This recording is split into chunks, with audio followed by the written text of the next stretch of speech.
ভর্তির পর মানিকচকে এনায়েতপুর রাস্তার কাজ নিম্নমানের, তার প্রতিবাদ করায় তৃণমূল পঞ্চায়েত সদস্যের হাতে আক্রান্ত প্রতিবাদকারী যুবক।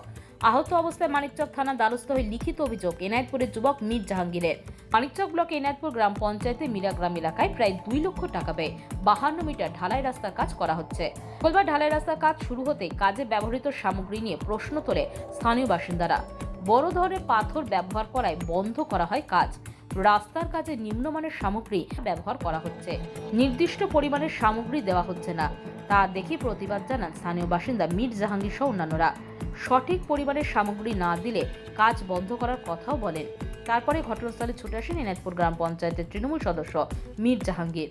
অভিযোগ, তিনি এসে অকথ্য ভাষায় গালিগালাজ শুরু করেন যুবককে। কোনো ক্রমে সেখান থেকে পালিয়ে বাঁচেন তিনি। পরবর্তীতে মানিকচক গ্রামীণ হাসপাতালে চিকিৎসার পর দ্বারস্থ হয় মানিকচক থানার। এনায়েতপুর গ্রাম পঞ্চায়েতের সদস্য সহ 4 জনের নামে লিখিত অভিযোগ করেন থানায়।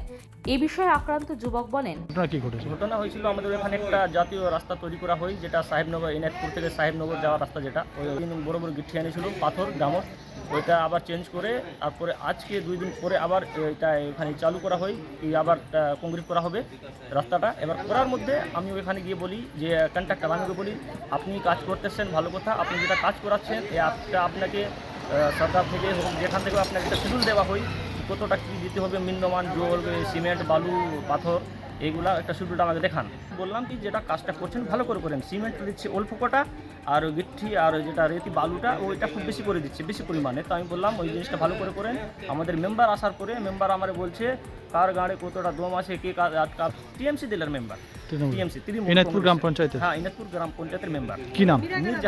মীর জাহাঙ্গীর। উনি এসে আমাকে বলছে কার গাঁড়ে দম আছে, কে কাজটা থামতে পারবে, আমি দেখবো ওকে। এবার এইরকম বলার মধ্যে আমি বললাম দেখেন ওর তো চিল্লিয়ে লাভ নেই, সবাই সমাজের লোক, আপনি কাজ করেন, যেটা শিডিউল হচ্ছে ওইটা দেখাবার পরে আপনি কাজটা চালু করেন। আর এইটির মধ্যে ওনার ছেলে মীর সাহাবাজ এসে আমাকে ধরে এই যে দেখতে পাচ্ছেন এই যে ব্যান্ডেজ ফ্যান্ডেজ করা হয়েছে, এগুলো আমি হসপিটালে গেছি, এই ব্যান্ডেজ করেছে, এখানে আবার এদিকেও আছে, পিছনে আর এইখানে কি দিয়ে মারধর করেছে আপনার? ওই হাতে বালাটালান কিছু ছিল ওইসব দিয়ে মেরেছে আমাকে, ওসব দিয়ে। হ্যাঁ এটা আমি বলতে যে আমাকে এরকম ওরা করে মারধর করে আমার জামার টামার এখন আমি মানিকচক থানায় এসেছি, আমি হসপিটাল গেছিলাম, ওখান থেকে আমি ট্রিটমেন্ট করে এসেছি। এখন আমি ওই মানিকচক থানাতে আমি একটা দরখাস্ত করবো কি স্যার আমার এরকম হয়েছে, আমাকে সঠিকভাবে যেটা আমার আছে আমাকে এটা করে দিই।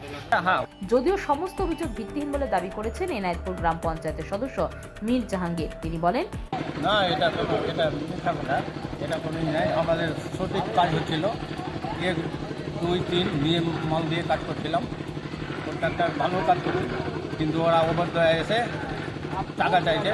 ওই জাহাঙ্গীর, জাহাঙ্গীর নাম আছে, জাহাঙ্গীর, ও 5,000 টাকা চাইছে, টাকা দিতে হবে। আজকে 2-3 দিন থেকে ওইরকম করছে, মাল আসছে মালকে রিটার্ন করছে, এটা মাল চলবে না, ওটা মাল চলবে না।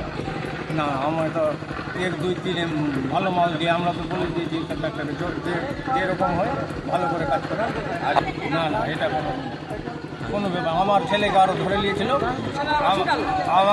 আমাকে এসে আক্রমণ করলো, আবার আমার ছেলে আসলো, ছেলেকেও ধরে নিল, ছেলে ব্যুরো নিউজ বাংলা টাইমস।